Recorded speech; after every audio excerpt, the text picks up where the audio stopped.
Today in this video we will learn our chapter 4 class 11 business services subject business study. Here in this video we will know what is the meaning of business services. Business services का means क्या है? तो यहाँ पर कह रहा है service sectors includes commercial firms engaged in the banking, communication, transportation, insurance, warehousing etcetera. कहने का मीन्स क्या है कि जो बिजनेस सर्विसेज होती हैं, हमारी बिजनेस सर्विसेज वो सर्विसेज हैं जो किसी न किसी ऐसी एक्टिविटी में इन्वॉल्व होती हैं जो कि कहीं ना कहीं बिजनेस के लिए बेनिफिशियल होती हैं और इनके बेसिस पर हम एक तो मॉनेटरी बेनिफिट्स के लिए एंगेज होते हैं, इसमें मनी अर्न करते हैं और उसके साथ साथ में हम अदर फर्म्स को या अदर बिजनेस सेक्टर्स को हम फैसिलिटेट करते हैं. ठीक है, तो वो कॉल की जाती है हमारी बिजनेस सर्विसेज. इनका मेन मोटो होता है to facilitate and to provide the services to the other business sectors या अदर बिजनेस एंटरप्राइजेस. ठीक है, तो जैसे यहाँ पर हमने पॉइंट पढ़ा है कि जो बिजनेस सर्विसेज सेक्टर्स है वो एक कॉमर्शियल फर्म्स है, कॉमर्शियल पर्पज से इन्वॉल्व होती हैं और ये इन्वॉल्व होती है इसमें बैंकिंग में. बैंकिंग का क्या है? बैंकिंग सेक्टर एक ऐसा सेक्टर है जहां पर वो सर्विस प्रोवाइड कराते हैं, फैसिलिटेट करते हैं कि किसको, बिजनेसमैन को, किसके लिए, फंड के लिए उनको बिजनेसमैन को फैसिलिटेट करते हैं, उनको फंड प्रोवाइड कराते हैं, उनको लोन प्रोवाइड कराते हैं, उनके लिए करंट अकाउंट ओपन कराते हैं. तो इसके बेसिस पे वो उनको फैसिलिटीज प्रोवाइड कराते हैं. ठीक है, दूसरा आता है हमारा कम्युनिकेशंस. जो एक पार्ट है हमारा बिजनेस सर्विसेज का, ये कम्युनिकेशन पार्ट, ये जो कम्युनिकेशन में भी इजी बना देते हैं कि किस तरह से हमें कम्युनिकेट करना है विद द अदर्स और with the customers, with the other businessman. Transportation part क्या है? ट्रांसपोर्टेशन पार्ट में हमने क्या नाम है, ट्रांसपोर्टेशन पार्ट में हम फैसिलिटेट करते हैं बिजनेसमैन को कि जो भी बिजनेस का मैन्युफैक्चरिंग होती है, जब भी बिजनेस गुड्स मैन्युफैक्चर्ड किया जाता है वो उसका कंजम्पशन पर्टिकुलर प्लेस पर ही नहीं हो सकता है. तो उसके लिए क्या करता है कि उसको गुड्स को अदर सिटीज में, अदर प्लेसेस पर लेकर जाना होगा. तो जब वो गुड्स को अदर प्लेसेस और अदर सिटीज में लेकर के जाएगा तो उसके लिए उसको क्या करना पड़ेगा, रिक्वायरमेंट होगी उसकी, ट्रांसपोर्टेशन की रिक्वायरमेंट होगी. ठीक है, तो जो ट्रांसपोर्टेशन की रिक्वायरमेंट होगी, इस ट्रांसपोर्टेशन की रिक्वायरमेंट को फुलफिल करने के लिए उसको क्या करना पड़ेगा, ट्रांसपोर्ट की हेल्प लेनी पड़ेगी बिजनेसमैन को. इंश्योरेंस, अब जो भी वो गुड्स मैन्युफैक्चरिंग कर रहा है या जो भी उसने goods for the business use कर रहा है, तो कहीं ना कहीं वहां पर एक रिस्क बना रहता है कि हमारे गुड्स को किसी तरह का लॉस ना हो जाए, हमें गुड्स क्या ना डैमेज ना हो जाए हमारा गुड्स या इस तरह की कोई भी. तो उसके लिए वो क्या करता है, अपने आप को सिक्योर करने के लिए उस गुड्स का इंश्योरेंस करा लेता है. वेयर हाउसिंग, जब भी कोई भी मैन्युफैक्चरर गुड्स को मैन्युफैक्चरिंग करता है तो वो गुड्स को मैन्युफैक्चरिंग करने के बाद में क्या करता है, उसको कहीं ना कहीं एक स्टोरिंग की रिक्वायरमेंट होती है. ठीक है, जब वो एक स्टोरिंग की रिक्वायरमेंट होगी, उस स्टोरिंग की रिक्वायरमेंट को फुलफिल करने के लिए उसे क्या करना पड़ेगा, एक प्लेस की रिक्वायरमेंट होगी, जो प्लेस जहाँ पर कि गुड्स को स्टोर किया जाएगा. ठीक है, तो कहने का यहाँ पर इन शॉर्ट मीन्स क्या है कि जो बिजनेस सर्विसेज होती हैं हमारी, वो सर्विसेज हैं जो बिजनेस मॉनेटरी बेनिफिट्स के लिए की जाती हैं और उनका काम होता है कि वो उन बिजनेस फर्म को फैसिलिटेट करेंगी जो ऑलरेडी क्या नाम है, इंगेज है in the goods and goods commodities में. ठीक है, आगे कह रहा है the service sector constitutes the basic infrastructure which is a must for smooth flow of the business. मतलब जो हमारा सर्विस सेक्टर है वो एक तरह से इसलिए निर्माण किया जाता है, कंस्टिट्यूट किया जाता है the basis of the basic infrastructures which is must for the smooth flow of business. एक इस बिजनेस की स्मूथ फ्लो के लिए उसको उसके इंफ्रास्ट्रक्चर को तैयार किया जाता है या मस्ट क्या नाम है, जरूरी, वो इसलिए जरूरी भी है कि जो बिजनेस का फ्लो है वो इजी बना रहा है. तो इसके लिए भी इस तरह की जो बिजनेस सर्विसेज होती हैं उनको इन्वॉल्व किया जाता है. इसमें कह रहा है in the past the role of services sector in the Indian economic is growing faster than the agriculture and industries. मतलब कि जो हमारा सर्विस सेक्टर है वो सर्विस सेक्टर कहीं ना कहीं इतनी तेजी से डेवलप हो रहा है, इतनी तेजी से ग्रोइंग हो रहा है कि जो अगर हम कंपेयर करें किसको, एग्रीकल्चर और इंडस्ट्री सर्विसेज को, एग्रीकल्चर सर्विस और इंडस्ट्री सर्विसेज को अगर हम उससे कंपेयर करें तो जो क्या नाम है सर्विस सेक्टर है वो सर्विस सेक्टर बहुत ज्यादा तेजी से ग्रो कर रहा है in comparison of agriculture and industries. इन दोनों के कंपेरिजन में वो ज्यादा ग्रो कर रहा है। A variety of services are available to meet changes for the economic and the requirement of the investors। अब यहाँ पर कहीं ना कहीं जब जो बहुत सारी वेराइटीज है तो वो कहीं ना कहीं रिक्वायरमेंट होती है किनके लिए, उसको चेंज करने के लिए, और जितने किसकी रिक्वायरमेंट होगी, इन्वेस्टर्स की रिक्वायरमेंट होगी। ठीक है, तो इन शॉर्ट अगर हम कहें तो कि बिजनेस सर्विसेज हमारी वो सर्विसेज है जो आज की डेट में सबसे ज्यादा तेजी के साथ में काम कर रही हैं और अदर सोर्स ऑफ इनकम्स के कंपैरिजन में जो हमारी सर्विस सोर्स ऑफ इनकम है वो ज्यादा तेजी से काम कर रही है। ठीक है, तो यहाँ पर हमारा जो पॉइंट बनता है यही हमारा पॉइंट बनेगा कि बिजनेस सर्विसेज को जो हमें रिक्वायर्ड है वो किस उसमें जाकर के। अब हम बात करते हैं about the characteristics, features, natures of services, कि हमारे बिजनेस के कैरेक्टरिस्टिक्स, फीचर्स और नेचर्स क्या हैं। ठीक है, इसमें कह रहा है the 5 I's clearly explain the characteristics of services differentiating them from goods. मतलब कहने का मीन्स क्या है कि जो हमारे कैरेक्टरिस्टिक्स हैं वो 5 I's पर बेसिस है। ठीक है, जो 5 I's पूरे ओवरऑल उसके कैरेक्टरिस्टिक्स को डिफाइन करेंगे कि बिजनेस का कैरेक्टरिस्टिक्स क्या है, उसके फीचर्स क्या है, उसका नेचर क्या है।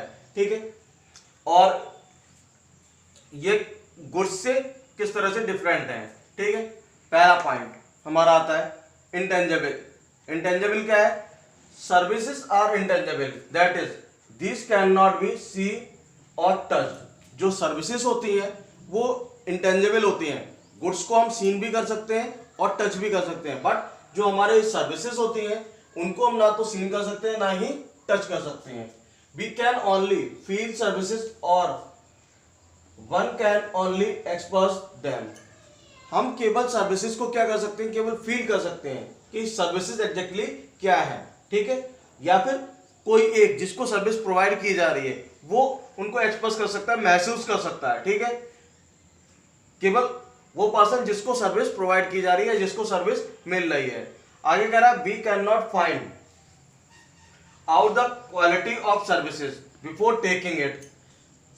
एक चीज और भी आ जाती है कि कोई भी गुड्स है, गुड्स की क्वालिटी को हम फाइंड आउट भी कर सकते हैं on the basis of observation and on the basis of watching and after using. But जो सर्विसेज है, सर्विस की क्वालिटी है, सर्विस की क्वालिटी जब तक हमें क्लियर नहीं होगी, जब तक कि हम उसको लेंगे नहीं या उस सर्विस को हम यूज नहीं करेंगे। ठीक है, तो तब तक हमें पता नहीं चलेगा एग्जैक्टली सर्विस क्या है और सर्विस का क्या बेनिफिट है।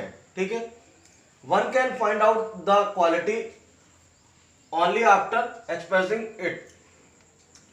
कहने का मीन्स क्या है कि केवल उसी कंडीशन में उसकी क्वालिटी को फाइंड आउट किया जा सकता है जब हम उस सर्विस को महसूस करेंगे, उस सर्विस को लेंगे, उस सर्विस को यूज करेंगे। ठीक है, नेक्स्ट पॉइंट आता है हमारा लैक ऑफ होमोजेनिटी और इनकंसिस्टेंसी। इसमें कह रहा है service have to be perform each time according to the demand and expectations. कोई भी सर्विस का कोई प्रारूप नहीं होता है of each expectations of each customer. कहने का मीन्स यहाँ पर क्या है कि किसी भी सर्विस का कोई प्रारूप नहीं होता है, किसी भी सर्विस को हम किसी भी उसमें देख नहीं सकते। ये उसी टाइम में तैयार होती है जैसी कि सामने वाले की डिमांड होती है।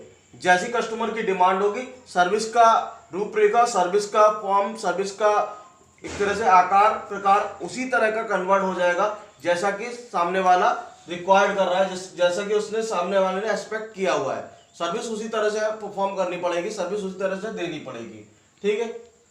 तो इसलिए वहां पर कोई भी उसका वो नहीं है। आगे कह रहा है सेम सर्विसेज में be provided differently by different service providers. अब मान लो सपोज दैट एक ही सर्विस को हम, ट्रांसपोर्टेशन फैसिलिटी है या बैंकिंग फैसिलिटी है या वेयर हाउसिंग फैसिलिटी है, ए और बी दो पर्सन है, ठीक है, एक पर्सन है, बी दूसरा पर्सन है, ठीक है, ये भी ट्रांसपोर्ट में इन्वॉल्व है और ये भी ट्रांसपोर्ट में इन्वॉल्व है, ठीक है, दोनों ट्रांसपोर्ट में इन्वॉल्व है और दोनों ट्रांसपोर्ट फैसिलिटी को प्रोवाइड कराते हैं। लेकिन ये जरूरी नहीं है कि जिस तरह की फैसिलिटी को ये प्रोवाइड करा रहा है वैसी ही फैसिलिटी ये भी प्रोवाइड करा रहा हो, या ये जिस तरह की फैसिलिटी ये प्रोवाइड करा रहा है उस तरह की ये भी प्रोवाइड करा रहा हो। तो दोनों में कहीं ना कहीं सर्विस में डिफरेंस होगा, कहीं ना कहीं उनकी सर्विसेज एक दूसरे से डिफरेंट होंगे, हर एक की सर्विस प्रोवाइड कराने का तरीका अलग होगा, ठीक है। नेक्स्ट पॉइंट आता है हमारा इन्वेंट्री लॉस। इन्वेंट्री लॉस का मीन्स यहाँ पर क्या है, स्टॉक का हानि। इसमें कह रहा है the main feature of service is that service are consumed at the same time when they are produced. Service को उसी टाइम में कंज्यूम्ड किया जा सकता है, जब ही कंज्यूम हो सकती है जब वो प्रोड्यूस होगी, ठीक है। मतलब सर्विस का कोई वो नहीं है कि हमने उसको एडवांस में बना के रख लिया और एडवांस में तैयार कर लिया, जैसे ही डिमांड आएगी वैसे ही हम उसको प्रोवाइड करा देंगे। जैसे अब सर्विस क्या है, सर्विस उसी टाइम में तैयार होगी जब जिस टाइम में वो कंज्यूम्ड होगी, ठीक है। अगर so there is no need to maintain inventory और स्टॉक सर्विसेज, इसलिए हमें स्टॉक बनाने की और सर्विसेज मेंटेन करने की वो उसकी जरूरत नहीं है। हमें जब भी सर्विस प्रोवाइड करानी होगी तो हम उस according to situation, according to condition, जैसा कस्टमर की डिमांड होगी वैसे ही हम सर्विस को प्रोवाइड कराएंगे, ठीक है। आएगा if service is not consumed immediately then it is a total loss. हाँ, अब क्या होता है, कोई गुड्स है, अगर वो गुड्स कंज्यूम नहीं हुआ तो नेक्स्ट टाइम के लिए वो हमारा स्टॉक कन्वर्ट हो जाएगा, आगे हम उसको उठा करके यूटिलाइज कर सकते हैं। लेकिन सर्विस अगर किसी ने हायर कर ली और वो कंज्यूम नहीं हो रही है तो वो सर्विस प्रोवाइडर के लिए एक तरह से टोटल लॉस होगा, ठीक है। तो इसका कहने का मीन्स यहाँ पर क्या है कि जो हमारी सर्विस फैसिलिटी है वो एक सर्विस फैसिलिटी इस तरह की फैसिलिटी है कि जिसमें टोटल लॉस होगा अगर गुड्स को उसको सर्विस को कंज्यूम नहीं किया जाएगा। नेक्स्ट पॉइंट आता है हमारा नॉन ट्रांसफरेबिलिटी और इन सेपरेबिलिटीज, कि जो भी सर्विस है वो या ना तो ट्रांसफरेबल है ना ही क्या नाम है सेपरेट है, सेपरेट कर की जा सकती है। इसमें कह रहा है the service can not be separated from the provider of service. जो सर्विस का प्रोवाइडर है, जो सर्विस दे रहा है, जिसने जो सर्विस देगा उससे उस सर्विस को सेपरेट नहीं किया जा सकता, ठीक है। उसकी कोई भी सेपरेशन नहीं होगा, सर्विस प्रोवाइडर ही सर्विस को प्रोवाइड कर सकता है, ठीक है। या ये भी कह सकते हैं कि जिसमें जितना एक्सपीरियंस होगा वो एक्सपीरियंस के हिसाब से, मान लो सपोज दैट मेरा काम टीचिंग का है तो मैं टीचिंग कर रहा हूं तो मेरी टीचिंग के पार्ट को दूसरा परफॉर्म नहीं कर सकता जिसको नहीं आती हो टीचिंग, ठीक है। मैं अगर उसमें डॉक्टरेट में इन्वॉल्व हूं, मैं उसमें इन्वॉल्व हूं, लॉ में इन्वॉल्व हूं, तो मेरी जो सर्विसेज होंगी वो मैं ही प्रोवाइड कराऊंगा, उस सर्विस को सेकंड पर्सन प्रोवाइड नहीं करा सकता, ठीक है। These are the produced and consumed at the same time. जो सर्विसेज होती हैं एंड प्लेस ऑनली, जो भी सर्विसेज होंगी वो एक ही उसी टाइम में प्रोड्यूस होंगी और उसी टाइम में उनका कंजम्पशन भी होगा, कंज्यूम्ड भी की जाएंगी एंड उसी प्लेस पर कंज्यूम की जाएंगी। पॉइंट है हमारा वो कंज्यूमर पार्टिसिपेशन और इन्वॉल्वमेंट है। अब कोई भी सर्विस है जिसको हम प्रोवाइड करा रहे हैं, जिसको हम दे रहे हैं, वो सर्विस विदाउट कंज्यूमर के इन्वॉल्वमेंट के, जिसको जो कंजम्पशन करेगा उसके इन्वॉल्वमेंट के उस सर्विस को फुलफिल नहीं किया जा सकता है। जैसा कि इसमें हम अगर कह सकते हैं कि to expression of a service the participation of the consumer is essential. For example, इसमें अगर हम एक एग्जाम्पल ले लें, telephone companies provide telephone services but to use the services customer has to make और रिसीव द कॉल। अब जो भी टेलीफोन ऑपरेटर है, जैसे हमारे पास में कॉल आती है, कस्टमर केयर की कॉल आ रही है, कभी किसी की कॉल आ रही है, कभी किसी की कॉल आ रही है, जिसकी भी कॉल आती है तो वो कॉल को क्या करते हैं, अब वो हमारे लिए किसके लिए, कस्टमर्स पार्टिसिपेशन और इन्वॉल्वमेंट जरूरी है। अगर कस्टमर पार्टिसिपेट नहीं करेगा, कस्टमर उसमें इन्वॉल्व नहीं होगा, तो वो सर्विस नहीं कहलाएगी।